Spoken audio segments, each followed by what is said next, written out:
Hey everyone, and welcome back to another video. In this video, I'm going to show you how to turn on Shop and Deliver on the Dasher app. Now, this video is going to be particularly useful for individuals. Let's say that you just don't want to deliver food, but you're willing to shop and deliver as well.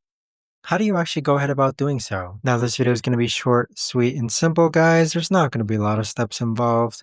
Now, in order to do this, what you're first going to do is log on to the Dasher app. Next, click on the sandwich icon on the top left-hand corner. Afterwards, click on Preferences. Then scroll down and toggle on Shop and Deliver. And so with it, you can actually see that you can shop and deliver, but keep in mind that you will need a Dasher red card in order to do shop and deliver. But there you have it, guys. That right there is the best and easiest way that I know of to actually go ahead and turn on shop and deliver on the Dasher app. If you guys know of a better or easier way to actually do this, let me know in the comments down below. I would love to know. Thanks so much for watching, everyone, and I'll see you guys all in the next video.